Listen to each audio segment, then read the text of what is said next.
దేవుని వాక్యాన్ని విందాం. ఇజ్రాయేలు దేశాన్ని మోషే నాయకత్వంలో కనాను దేశానికి నడిపించారు. మోషే చనిపోయాడు, యెహోషువ చనిపోయాడు. వారిరువురు చనిపోయిన తర్వాత న్యాయాధిపతులు వచ్చారు. న్యాయాధిపతులు కొన్ని సంవత్సరాలు పరిపాలన చేశారు. ఆ తర్వాత దేవుడు ఒక ప్రవక్తను నియమించాడు. అతని పేరు సమూయేలు. సమూయేలు ప్రవక్తను నియమించి ఆ సమూయేలు ప్రవక్త ద్వారా కొంతకాలము రాజ్యాన్ని, ఆ దేశాన్ని పరిపాలించే విధంగా, అనగా సమూయేలు ప్రవక్తగా, న్యాయాధిపతిగా, దేవుని సేవకునిగా, యాజకునిగా ఆ ప్రజలకు న్యాయం తీరుస్తూ వచ్చాడు. అలా న్యాయం తీరుస్తూ వచ్చిన కొంతకాలానికి ఆనాటి ఇశ్రాయేలు ప్రజలు ఈ విధంగా అన్నారు, అయ్యా, లోక ఆచారం చొప్పున, ప్రపంచ లోకంలో ఉన్నటువంటి మర్యాద చొప్పున మాకు కూడా ఒక రాజు కావాలి అని సమూయేలును అడిగారు. నేను న్యాయాధిపతిగా ఉన్నాను, నేను ప్రవక్తగా ఉన్నాను, మీ కొరకు అనుదినం ప్రార్థిస్తూ ఉన్నాను, మీ కొరకు నేను బలు అర్పిస్తూ ఉన్నాను, మీకు రాజు ఎందుకు? మీ యొద్ద నేను ఏదైనా ఆశించానా? ఏదైనా దొంగిలించానా? లేకపోతే ఏదైనా నేను మీ యొద్ద నుంచి తీసుకున్నానా? ఏది మీ యొద్ద నుంచి నేను ఆశించలేదే, నేను కానీ నా కుటుంబం కానీ. మీకు ఏ కీడు మేము చేయలేదు కదా. మీ కొరకు ప్రార్థిస్తూ, న్యాయం చేస్తూ, యాజకునిగా యాజక ధర్మాన్ని పాటిస్తూ, దేవుని చిత్తానుసారంగా నేను పనిచేసుకుంటూ వస్తున్నాను కదా. మీకు రాజు ఎందుకు అని అంటే, లేదు మాకు రాజు కావాలి అన్నారు. ఆ వెంటనే సమూయేలు వెళ్ళి దేవుణ్ణి అడిగాడు, అయ్యా, ఈ ప్రజలు రాజు కావాలి అని అంటున్నారు అంటే, సరేలే, వారికి తగినట్టు జరుగుద్ది, రాజును నియమించిపో, రాజును అభిషేకించిపో వారి కొరకు అన్నాడు దేవుడు. సమూయేలు వెళ్ళి గాడిదలు మేపుకున్నటువంటి సౌలును రాజుగా అభిషేకించాడు. సింహాసనం ఎక్కాడు, రాజ్య పరిపాలన చేస్తూ ఉన్నాడు. ఒకరోజు సమూయేలు తాను ఉన్న స్థలానికి వెళ్ళి ఆ స్థలంలో భయంకరంగా వేదన పడుతూ ఏడుస్తూ ఉన్నాడు, దుఃఖిస్తూ ఉన్నాడు. ప్రియ దేవుని బిడ్డలారా, ఎంతగా దుఃఖిస్తున్నాడంటే దేవుడే దిగి వచ్చి సమూయేలుతో మాట్లాడే అంతగా, దేవుడే పరలోకాన్ని విడిచి సమూయేలు దగ్గరికి వచ్చి సమూయేలుతో మాట్లాడే విధంగా, దేవుడు దిగి వచ్చే విధంగా వేదన పడుతూ దుఃఖిస్తూ ఉన్నాడు. అలా దుఃఖిస్తూ ఉండగా దేవుడు వచ్చాడు సమూయేలు దగ్గరికి. దేవుని వాక్కు వచ్చి, సమూయేలు, ఎందుకు ఏడుస్తున్నావు? నువ్వు దేని కొరకు ఏడుస్తున్నావు? నువ్వెందుకు దుఃఖిస్తున్నావు అన్నాడు. ప్రియ దేవుని బిడ్డలారా, ఎందుకు దుఃఖిస్తున్నాడు సమూయేలు? వాస్తవానికి దేని కొరకు వేదన పడుతున్నాడు అంటే, సౌలును అభిషేకించాడు, సౌలును రాజుగా అభిషేకించాడు. అభిషేకించింది మొదలుకొని ఆ పనికి మానవుడు ఒక్కసారి కూడా నమ్మకంగా లేడు. ఎవరో అభిషేకిస్తే పోనీలే అనుకోవచ్చు, కానీ ఎవరిని పడితే వారిని అభిషేకించడం ద్వారా లేనిపోని శ్రమలు వస్తాయి సేవకులకి. ఒక ప్రతిష్ట కలిగిన వాడు సమూయేలు సౌలు అభిషేకించిన కారణాన, అభిషేకించింది మొదలుకొని ఆ 40 సంవత్సరాల కాలంలో ఒక్కరోజు కూడా దేవునికి నమ్మకంగా లేడు, సేవకునికి నమ్మకంగా లేడు. అయ్యో, పోయి ఇలాంటి వ్యక్తిని అభిషేకించానా అని పశ్చాత్తాపడుతూ ఏడుస్తూ ఉన్నాడు. ప్రియ దేవుని బిడ్డలారా, దేవుడు నమ్మకత్వాన్ని కోరుకుంటాడు. నమ్మకస్తులే దేవునికి కావాలి. అపనమ్మకస్తులు, ఇష్టానుసారంగా ఉండేవారు బహుశ్రమల పాలవుతారు. జాగ్రత్త. ఇప్పుడేం అనిపించకపోవచ్చు, కానీ సమయం వస్తుంది. ఆ సమయం వరకు దేవుడు వెయిట్ చేసి మరి ఇవ్వాల్సిన ప్రతిఫలం ఖచ్చితంగా ఇస్తాడు. దాని కొరకు ఏడుస్తూ ఉంటే, ఎంతకాలం ఏడుస్తావు? ఇంకా నీవు అభిషేకించావు, అయిపోయింది. లేదు ప్రభువా, నా చేతులు అభిషేకించాను కదా, శ్రేష్టమైన భాగాన్ని తీసుకొని వచ్చి అతనికి నేను పెట్టాను కదా, శ్రేష్టమైన భోజనం పెట్టాను కదా అని సమూయేలు దేవునితో అనగా, వద్దొద్దు, అతని కొరకు నువ్వు ఏడవకు, వాడిని ఎప్పుడో విసర్జించేశాను నేను అన్నాడు. ప్రియ దేవుని బిడ్డలారా, అతన్ని విసర్జించేశాను అన్నాడు. విసర్జించావా? మరి విసర్జిస్తే మరి ఇశ్రాయేలు దేశాన్ని ఎవరు పరిపాలించాలి ప్రభువా అని అంటే దేవుడు అన్నాడు, ఇదిగో నా ఉద్దేశములు నెరవేర్చు వారిని ఒకరిని నేను కనుగొన్నాను అన్నాడు. ఎవరంట? ఎవరైనా? నా ఉద్దేశములు నెరవేర్చువాడు. ప్రియ దేవుని బిడ్డలారా, ఈ ఉదయకాల సమయ ప్రసంగ అంశం ఏంటంటే, ఎవడు దేవుని ఉద్దేశములు నెరవేరుస్తాడో, ఎవరు దేవుని ఉద్దేశములు నెరవేరుస్తారో వారిని దేవుడు స్థిరపరుస్తాడు. మనకెన్నో ఆలోచనలు ఉంటాయి, మనకెన్నో తలంపులు ఉంటాయి, మనకెన్నో ఉద్దేశాలు ఉంటాయి. మన ఉద్దేశాలు మనం నెరవేర్చుకుంటూ వెళితే మనం ఎక్కడ స్థిరపడము? దేనిలో స్థిరపడం? ప్రియ దేవుని బిడ్డలారా, సౌలు రాజును దేవుడు ఎందుకు తృణీకరించాడు? సౌలు కుటుంబాన్ని దేవుడు ఎందుకు తృణీకరించాడు? సౌలు కలుగున్న సింహాసనాన్ని దేవుడు ఎందుకు తీసివేశాడు? అంటాడు, తరతరాలుగా సౌలు కుటుంబము సింహాసనం మీద కూర్చోవాలని నేను తలంచి తిని, నేను ఉద్దేశించి తిని. తరతరాలు అతని కుటుంబం స్థిరముగా ఉండాలని ఉద్దేశించాను నేను. కానీ సౌలు నా ఉద్దేశములు నెరవేర్చలేదు. అసలు నా ఉద్దేశం ఏంటో గ్రహించలేదు, అడగలేదు ఎప్పుడు కూడా. తనకు నచ్చింది చేసుకుంటూ వెళ్ళాడు. తనకు ఏది మంచిగా అనిపిస్తే అది చేశాడు. అయ్యో, చేస్తున్నది దేవుని ఉద్దేశమేనా కాదా, దేవుని చిత్తమేనా కాదని ఎప్పుడు కూడా అడగలేదు. ఈ సమూయేలు ప్రవక్త అంటాడు, నా ఉద్దేశములు నెరవేర్చు వాడిని నేను ఒకని కనుగొన్నాను. అపోస్తుల కార్యములు 13వ అధ్యాయం 22వ వచనం. స్పీడ్గా.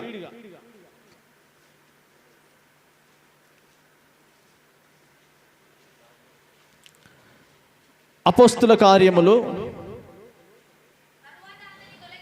13వ అధ్యాయం 22వ వచనం చదవను. తర్వాత అతన్ని తొలగించి దావీదును వారికి రాజుగా ఏర్పరచెను. మరియు ఆయన, నేను యెష్షయి కుమారుడైన దావీదును కనుగొంటిని, నా ఇష్టానుసారైన మనుషుడు, అతడు నా ఉద్దేశములన్నీ నెరవేర్చును. ఎవరు ఉద్దేశం నెరవేరుస్తారు? దావీదు. దేవుడు ఎవరిని స్థిరపరుస్తాడంటే ఎవరు దేవుని ఉద్దేశం నెరవేరుస్తారో. ఎవరు దేవుని ఉద్దేశం నెరవేరుస్తారో ఏమండి? మన మూల పితడు ఉన్నాడు కదా యాకోబు. మన మూల పితడైన యాకోబు ఉన్నాడు కదా. యాకోబు కాలంలో కనాను దేశాన్ని కరువు వచ్చేసింది. కరువు రావడానికి ముందే యాకోబు యొక్క కుమారుడు 11వ కుమారుడైనటువంటి యోసేపు అమ్మివేయబడ్డాడు ఐగుప్తు దేశానికి, ఈజిప్ట్కి. అక్కడికి వెళ్ళి అక్కడ మొత్తానికి పని చేసుకుంటూ అక్కడ రాజుకు నమ్మకంగా ఉంటూ ఆ ఐగుప్తు దేశాన్ని యోసేపు పరిపాలన చేస్తూ ఉన్నాడు ప్రధానమంత్రిగా. యాకోబు కాలంలో ఆ దేశానికి కరువు వచ్చింది, ప్రపంచానికి మొత్తానికి కరువు వచ్చింది. యాకోబు కుమారులు పెద్దవారు ఐగుప్తు దేశానికి వెళ్ళిపోయారు ధాన్యం కొనుక్కోవడానికి. అక్కడికి వెళ్ళి చూశాక అక్కడ ధాన్యం అమ్మేది ఎవరయ్యా అంటే వారి తమ్ముడే, వారి సహోదరుడే యోసేపు. ఇద్దరు చూసుకున్నారు, గుర్తుపట్టుకున్నారు. తండ్రి బాగున్నారని అడిగాడు యోసేపు. వారికి ధాన్యాన్ని ఇచ్చాడు. వారితో అన్ని కుశల ప్రశ్నలు అడిగాడు. తండ్రి ఎలా ఉంది, తల్లి ఎలా ఉంది, మొత్తం అన్నీ కనుక్కున్నాడు. తమ్ముడు ఎలా ఉన్నాడు కనుక్కొని ఇదిగో కరువు విపరీతమైపోయింది కదా, కరువు ఎక్కువైపోయింది కాబట్టి మీరు అక్కడే ఉండకుండా ఇగో ఐగుప్తు దేశానికి రండి అని యోసేపు తన సహోదరులకి ఐగుప్తు దేశం నుంచి బండ్లనిచ్చి యాకోబును తీసుకొని రండి అని పంపిస్తాడు. వాస్తవానికి 17 సంవత్సరాల వయసున్నప్పుడే యోసేపు చనిపోయాడు అని, యోసేపుని ఏదో క్రూరముఖం తిన్నది అని బ్రతుకుతూ మొత్తానికి జీవోత్సవంలో ఏదో బ్రతుకుతూ వచ్చాడు. ఆ సహోదరులు యోసేపు పంపించిన బండ్లను తీసుకొని ధాన్యాన్ని తీసుకొని యాకోబు దగ్గరికి వచ్చి చెప్పారు, తండ్రి నీ కుమారుడైన యోసేపు బ్రతికే ఉన్నాడు, అతడు చచ్చిపోలేదు. ఇదిగో అతడు బ్రతికి ఉండడానికి రుజువు ఏంటంటే నీ కొరకు అతను బండ్లు పంపించాడు, నేను తీసుకొని రమ్మని చెప్పాడు అన్నాడు.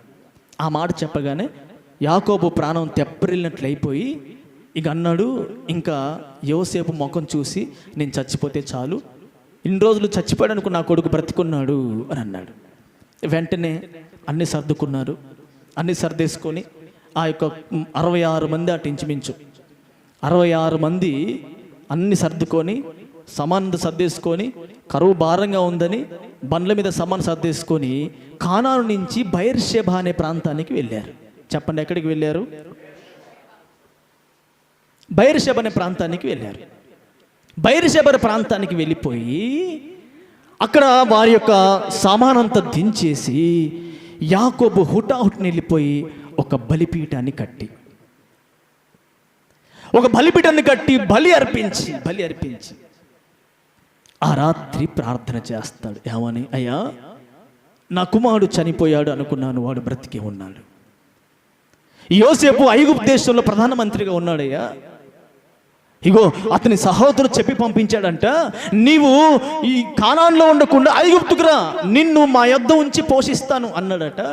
ఇగో బండను పంపించాడు. అంగరంగ వైభవంగా సమానత సర్దేసుకున్నాము.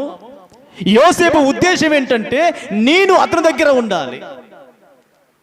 యోసేపు ఉద్దేశం ఏంటంటే నేను అతనితో ఉండి అతను నన్ను పోషించాలి.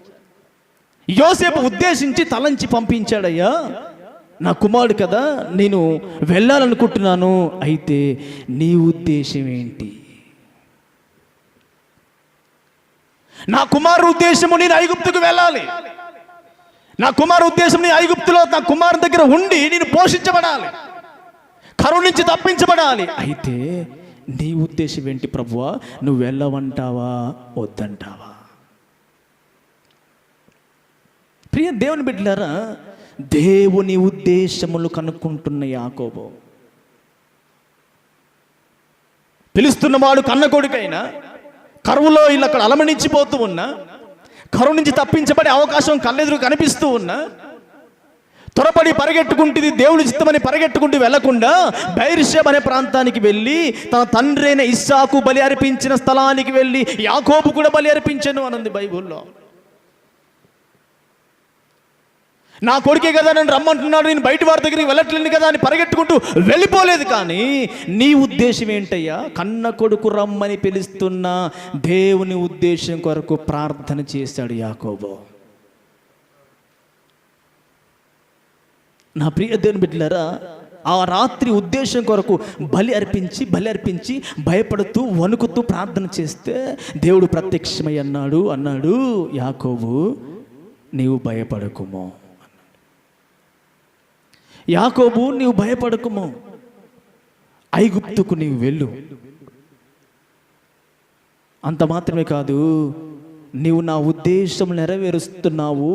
కొన్ని వందల సంవత్సరాల క్రితమే మీ తాతయ్య అబ్రహాముతో ఒక నిబంధన చేశాను నేను, ఒక ప్రమాణం చేశాను నేను, ఒక ఉన్నతమైన కార్యాన్ని ఉద్దేశించాను నేను. ఆ ఉద్దేశం నువ్వు నెరవేరుస్తున్నావు కాబట్టి ఐగుప్తు వెళ్ళడానికి భయపడకు, నువ్వు వెళ్ళుము. అంత మాత్రమే కాదు, నీతో పాటు నేను కూడా వస్తాను. ఏమండి, మనకేమర్థం అవుతుంది? దేవుని ఉద్దేశం నువ్వు నెరవేరిస్తే నువ్వు వెళ్ళిన స్థలానికల్లా దేవుడు నీతో వస్తాడు. నువ్వు వెళ్ళేసి దేవుని ఉద్దేశాన్ని ఏమో తెలుసుకోకుండా నువ్వు వెళ్ళేసిపోయి నిర్ణయాలు తీసుకొని నాతో పాటు దేవుడు రాలేదంటే ఎలా వస్తాడు? ఒక పని చేయడానికి ముందు మొదటగా దేవుని ఉద్దేశం తెలుసుకోవాలి కదా.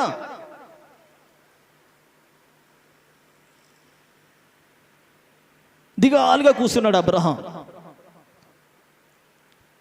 దిగాలు కూర్చొని ఏదో కోల్పోయినట్టుగా తన బ్రతుకు మీద ఆశ కోల్పోయి కూర్చున్నాడు.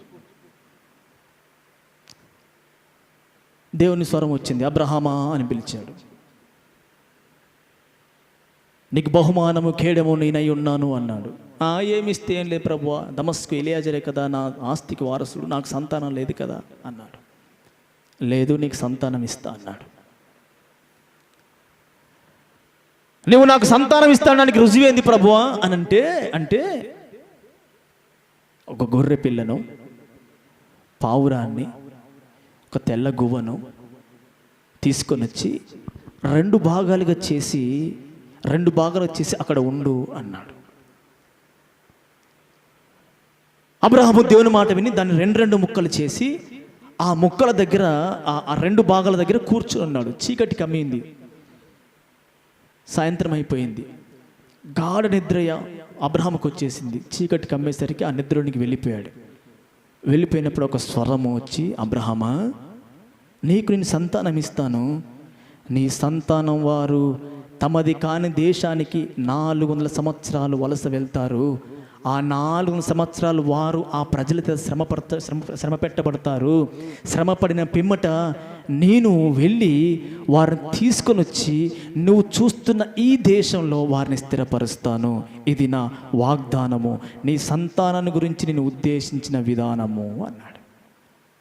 అబ్రహాము లేచి చూస్తే ఆ రెండు ఖండాల మధ్య, అంటే రెండు భాగాల మధ్యలోంచి ఒక వెలుగు కలిగిన మహిమ కలిగిన వస్త్రాలు ధరించుకున్న వ్యక్తి నడుచుకుంటూ వెళ్ళిపోయాడు. ఇది ఎప్పుడు జరిగింది?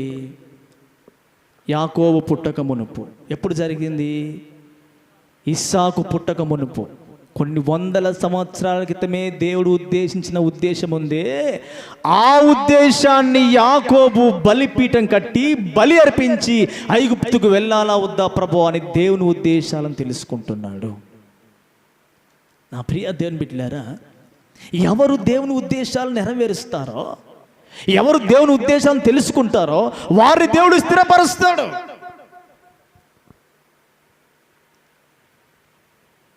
బైబిల్లో రాయబడి ఉంది, నేను కూడా నీతో పాటు వస్తానన్నాడు. ఆ రోజు యాకోబుతో కూడా దేవుడు వెళ్ళాడండి. ఒక మనుషుడు తన బలి అర్పించి దేవుని ఉద్దేశం తెలుసుకోవడం ద్వారా దేవుడు అతనితో కూడా కలిసి ప్రయాణం చేశాడు. మోషే అన్నాడు ఒకసారి, ప్రభా నువ్వు నాతో రాకపోతే నేను వెళ్ళను. ఇక్కడ యాకోబుతో అలా అనలే. యాకోబు దేవుని రాని కూడా పిలవలేదు, కానీ యాకోబు అంతరంగము దేవుని ఉద్దేశాన్ని నెరవేరుస్తుంది. ఏమండి, ఐగుప్తు దేశంలో 400 సంవత్సరాలు 70 మంది వెళ్ళారండి. మొత్తం ఎంతమంది వెళ్ళారు ఐగుప్తు దేశానికి? 70 మంది వెళ్ళారు. తిరిగి వచ్చేటప్పుడు ఎంతమంది వచ్చారు? 30 లక్షల మంది వచ్చారు. ఎంతమంది వెళ్ళారు? 70 మంది వెళ్ళి ఐగుప్తు నుంచి తిరిగి వచ్చేటప్పుడు 30 లక్షల మంది వచ్చారు. 70 మంది ఎక్కడ, 30 లక్షల మంది ఎక్కడ? దేవుని ఉద్దేశములను ఎవరు నెరవేరుస్తారో వారి సంతానాన్ని దేవుడు స్థిరపరుస్తాడు. వారి కలిగి ఉన్న సమస్తమును దేవుడు స్థిరపరుస్తాడు. పోయేటప్పుడేమో నేను నీతో కూడా వస్తానన్నాడు దేవుడు.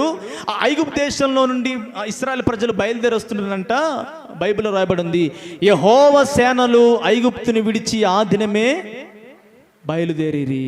పోయేటప్పుడు దేవుడు ఒక్కడు వెళ్ళాడు. ఐగుప్తు దేశంలో తన ప్రజల చుట్టూ దేవుడు తన సేనలను పెట్టాడట. దేవుని ఉద్దేశాలను నెరవేరిస్తే, దేవుని ఉద్దేశాలను నువ్వు తెలుసుకుంటే దేవుని స్థిరపరుస్తాడు. 2011 సంవత్సరం అనుకుంటాను. 2011 సంవత్సరం 7-8 మంది ఉన్నారు విశ్వాసులు ఇక్కడ. 8-10 మంది ఉండొచ్చాం బహుశా. 10 మంది విశ్వాసులు ఇక్కడ తరగడంలో ఉంటే అప్పుడు ఒక భయంకరమైన శ్రమ ఒకటి వచ్చింది. ఎలాంటి శ్రమ అంటే ఇక్కడి నుంచి వెళ్ళిపోవాలనేటువంటి శ్రమ. ఆ టైంలో మేడ్చల్ ప్రాంతంలో ఒక పాస్టర్ గారు కింగ్స్ టెంపుల్లో ఉన్నారు, జస్సయ్య. నేను పేరుతో సాయం చెప్తున్నానంటే వాస్తవాలు కాబట్టి చెబుతున్నాను. ఆయన ఇప్పుడు ప్రజెంట్ మేడ్చల్లో ఉన్నాడు. ఆయన ఫోన్ చేసి, పాస్టర్ గారు నువ్వు యవన కాలంలో సేవ చేస్తున్నావు, ఇలాంటి శ్రమలు నీకెందుకు?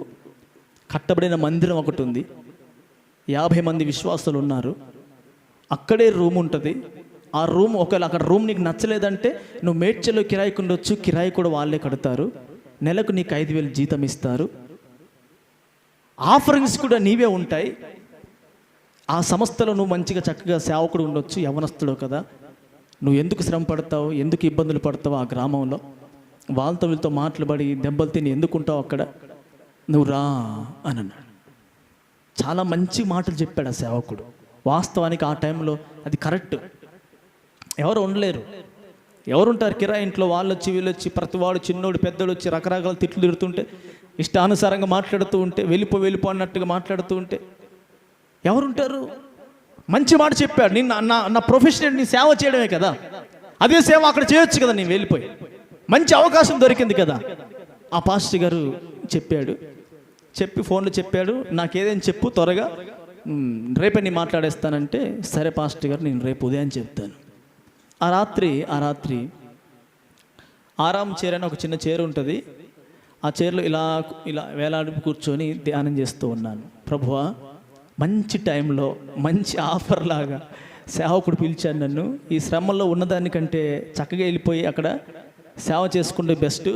ఇక్కడనేమో ఆహారం లేదు, సరైన వస్త్రాలు లేవు, సరైన స్థితి లేదు, పోనీ ఇవేవీ లేకపోయినా పర్వాలేదు కానీ ఆరాధన చేసుకుందామంటే చేసుకొని ఎట్లేరు. ఇలాంటి పరిస్థితులను వెళ్తాను ప్రభువా అని ఆ కుర్చీలో కూర్చొని ధ్యానం చేస్తూ ప్రార్థిస్తుండగా ఒక రాత్రికాల సమయంలో నాకు తెలియకుండానే ఒక స్వరము, సుతారుగుడానికి నువ్వు ఎందుకు వచ్చావు, ఎవరు రమ్మంటే వచ్చావు అన్నాడు. ఎందుకు వచ్చాను ప్రభువా? ఒక లారీలో నేను కూర్చొని, నేను ఒక సేవకుడు కలిసి ఇక్కడ దిగాము. ఆ సేవకుడు దర్శనం తీసుకెళ్ళి ఈ ప్రాంతం అంతా నీదే, ఈ ప్రాంతంలో సేవ చెయ్యి అని చెప్పాడు ప్రభువా. ఆ దర్శనం వచ్చింది, ఆ దర్శనంతో నేను వచ్చాను అంటే ఎవరు రమ్మన్నారంటే నువ్వే రమ్మన్నావు ప్రభువా. నా ఉద్దేశం ఏంటి? సుతారుగుడంలో నీవు సేవ చేయాలి. మరి నీ ఉద్దేశం ఏంటి? కింగ్స్ టెంపుల్లో సేవ చేస్తావా వెళ్ళి? ఆ రాత్రే తప్పైపోయింది ప్రభువా, క్షమించు, నేను నీ ఉద్దేశాలే నెరవేరుస్తాను. ఆ కింగ్స్ టెంపుల్లో సేవ చేస్తున్న పాస్టర్ జెస్సయ్య గారు గడిచిన 3 సంవత్సరాల క్రితం ఆ టెంపుల్లోంచి వెళ్ళగొట్టబడ్డాడు.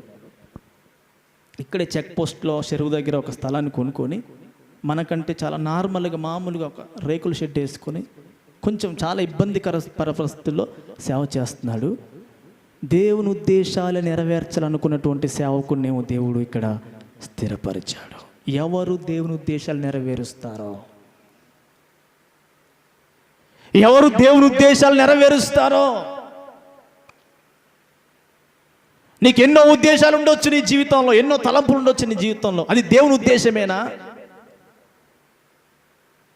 అది దేవుడు వెళ్ళమన్న మార్గమేనా?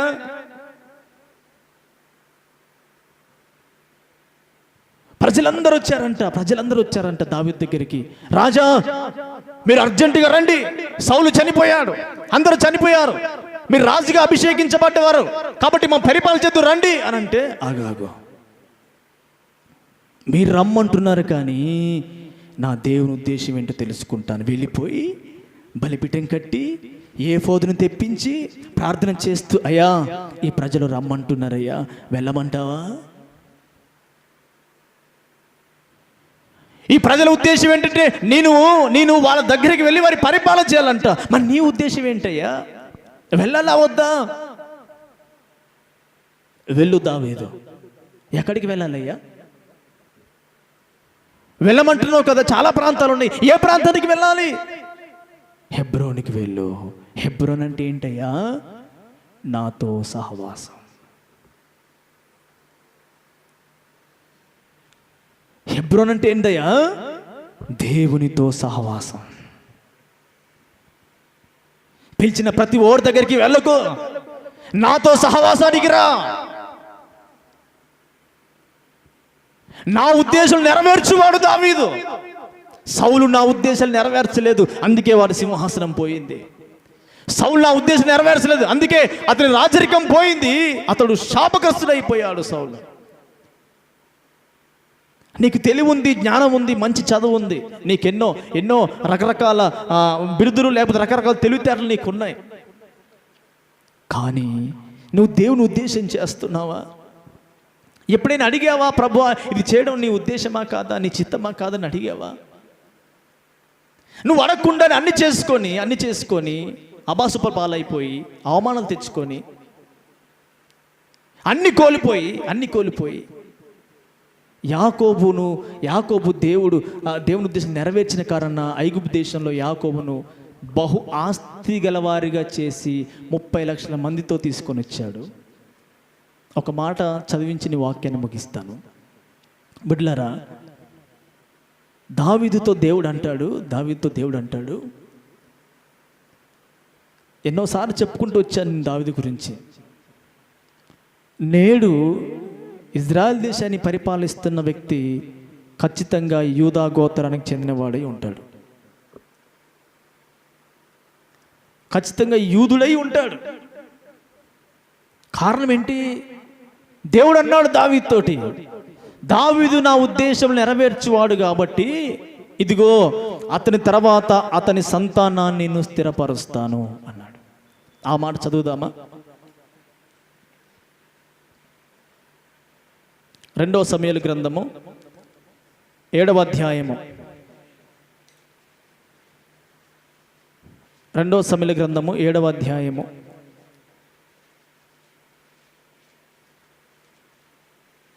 14-15 వచనాలు. నేను అతనికి తండ్రినయ్యుందును, అతడు నాకు కుమారుడయ్యుండును. అతడు పాపము చేసినలా నరుల దండముతోనూ మనుషులకు తగులు దెబ్బలతోనూ అతన్ని శిక్షింతును. కానీ నిన్ను స్థాపించుటకై నేను కొట్టివేసిన సౌలునకు నా కృప దూరమైనట్లు అతనికి నా కృప దూరము చేయను. నీ మట్టుకు నీ సంతానమును నీ రాజ్యమును నిత్యము స్థిరమగును, నీ సింహాసనము నిత్యము స్థిరపరచబడును అనెను. ఇది దేవుడు చెప్పిన మాట. ఎవరితో అండి? దావీదుతో. ఎందుకు దేవుడు దావీదును స్థిరపరిచాడు సింహాసనాన్ని? ఎందుకు దేవుడు దావీదు యొక్క సంతానాన్ని స్థిరపరిచాడు? దేవుని ఉద్దేశం నెరవేర్చువాడు దావీదు. నువ్వు మంచి ఉద్యోగం చేస్తున్నావు, లక్షలు సంపాదిస్తున్నావు కదా, అది స్థిరపడాలి, స్థిరంగా ఉండాలి. నువ్వు లక్షలు సంపాదిస్తున్నావు కదా, అది స్థిరంగా ఉండాలి. నీ పిల్లలు ఉన్నారు కదా, వారు స్థిరులుగా ఉండాలి. నువ్వు ఇంత ప్రయాసపడుతున్నావు కదా, నువ్వు వేటి కొరకు ప్రయాసపడుతున్నావో అవన్నీ నువ్వు చనిపోయిన తర్వాత కూడా అవి స్థిరంగా నిలిచి ఉండాలి. అంటే నీవు దేవుని ఉద్దేశములను నెరవేర్చాలి, దేవుని చిత్తము నీవు చేయాలి. దేవుని ఉద్దేశం ఏంటో నువ్వు తెలుసుకోవాలి. మొదటగా నీకు నచ్చినట్లుగా, నీకు తోచినట్లుగా చేస్తూ ఉంటే నువ్వు బాగానే ఉంటావు నీ మట్టుకు. నీ తర్వాత నీ పిల్లలు స్థిరముగా ఉండరు. ఎంతమందిని చూడట్లేమండి? తండ్రి బాగా సంపాదిస్తాడు, కొడుకులు ఆ సంపాదన మొత్తం నేలపాలు, నీళ్ళపాలు, బుగ్గిపాలు చేస్తారు. ఎంతోమంది చూసాం, అనుకుంటాం అమ్మో వాళ్ళ తండ్రి ఉన్నప్పుడు చాలా ఘనంగా బ్రతికారండి వీళ్ళు, ఇప్పుడు వీళ్ళు చెట్టుకొకరు పుట్టుకొకరు అయ్యారండి అంటారు. దేవుడు నీ సంతానాన్ని, నీ సింహాసనం అంటే ఘనతకు సాదృశ్యం కదా. నీ గొప్పతనాన్ని, నీవు కలిగిన వాటిని నీ తర్వాత కూడా అవి స్థిరంగా ఉంచాలంటే దేవుని కృప నీకు ఉండాలి. ఇక్కడ సౌలుకి ఏం లేదంట, అదే చదివాం కదా. నిన్ను స్థాపించుటకై 15వ వచనం, నిన్ను స్థాపించుటకై నేను కొట్టివేసిన సౌలుకు నా కృప దూరమైనట్లు. సౌలుకి ఎందుకు దేవుని కృప దూరం అయిపోయింది అంటే ఉద్దేశాలు నెరవేర్చేవాడు కాదు, తనకు నచ్చింది చేసేవాడు. అంత మాత్రం తను నచ్చింది చేసి బిల్డప్ కొట్టేవాడు. మళ్ళీ దానికి మళ్ళీ దేవుని రంగు పూసేవాడు అనమాట. అమలేకి దేశానికి వెళ్ళాడు కదా, అందరిని చంపేశాడు కదా, శ్రేష్టమైన కొవ్విన వాటిని పశువులను ఆయన తీసుకొని వచ్చాడు కదా. తీసుకొని వచ్చిన తర్వాత ఎందుకు తీసుకొచ్చారో బాబు అని సమూయేలు అడిగితే దేవునికి బలి అర్పించడానికి అన్నాడు. చేసే పనేమో దొంగ పని, చెప్పేదేమో దేవుని పేరు. దేవుని ఉద్దేశం అదే. నీవు దేవుని ఉద్దేశం నెరవేరిస్తే నీ కుటుంబాన్ని దేవుడు స్థిరపరుస్తాడు. అలాంటి కృప దేవుడు మనకు అనుగ్రహించునుగాక. ఆమె తల వంచి కళ్ళు మూసుకొని ప్రార్థన చేసుకుందాం. మహాగణమైన తండ్రి, నీ పరిశుద్ధ నామానికి మహిమ కలుగునుగాక. పునరుత్థాన దినము ఉదయకాల ఆరాధనలో మీరు తోడుగా ఉండి నీ సన్నిధిలో నీ నామాన్ని గణపరచడానికి ఇచ్చిన కృపకై నీ వందనాలు చెల్లిస్తూ ఉన్నాను. పరిశుద్ధ దేవా, నీ వందనాలయ్యా. పాటల ద్వారా స్థూల మహిమ తెచ్చుకున్నారు, వాక్యం ద్వారా పరిశుద్ధాత్ముడా మీ స్వరాన్ని మాకు వినిపించారు. ఎవరు నీ ఉద్దేశాలు నెరవేరుస్తారో వారిని స్థిరపరుస్తాను అన్నావు. సౌలు నీ ఉద్దేశాలు నెరవేర్చలేదు. సౌలు సింహాసనం కొట్టివేయబడింది, సౌలు కుటుంబం కొట్టివేయబడింది, సౌలుకున్న సమస్తము కొట్టివేయబడింది. సౌలుకు తండ్రి మరి ఎవరు లేకుండా మధ్యలోనే సౌలు సంతానం ఆగిపోయింది. అయ్యా దావీదు నీ ఉద్దేశం నెరవేర్చాడని, అయ్యా దావీదును సింహాసనం స్థిరపరిచిన దేవుడవు, దావీదు సంతానాన్ని స్థిరపరిచావు, నీకు వందనాలు చెల్లిస్తూ ఉన్నాను. అయ్యా నీ ఉద్దేశం నెరవేర్చు వారిని నువ్వు స్థిరపరిచే దేవుడవని, ఎవరు నీ ఉద్దేశాలు నెరవేరుస్తారో వారి సంతానాన్ని, వారి కలిగి ఉన్న సమస్తమును స్థిరపరుస్తారని మీరు సెలవిచ్చారు. అయ్యా అనేక సందర్భాల్లో నీ ఉద్దేశాలు తెలుసుకోక, నీ ఉద్దేశములు గ్రహించక, నీ ఉద్దేశం ఏంటో నీ యొద్ద అడగక, నీ చిత్తమును గ్రహించక, నీ చిత్తమును గురించి విచారణ చేయక, సొంత ఆలోచన కలిగి, సొంత తలంపు కలిగి, అయ్యా సొంతగా ఆలోచించి అనేక సార్లు నీకు విరుద్ధంగా మా సొంత ఉద్దేశాలు నెరవేర్చి మా జీవితాల్లో ఉన్నవన్నీ పోగొట్టుకుంటున్నాం. అస్థిరమైన జీవితం ప్రభువా, ఆశీర్వాదము లేని జీవితము తండ్రి. దేవానికి మహిమ కలుగునుగాక. ఇద్దరు మీరు మాట్లాడారు. ఏది చేసినా, ఎక్కడికి వెళ్ళినా, ఎవరితో మాట్లాడుతున్నా, ఏ పని ప్రారంభిస్తూ ఉన్నా, ఏ ఉద్యోగానికి వెళుతూ ఉన్నా, నీ ఉద్దేశం ఏంటో తెలుసుకొని నీ ఉద్దేశ ప్రకారంగా చేసినట్లయితే స్థిరపరుస్తారని సెలవిచ్చినట్లుగా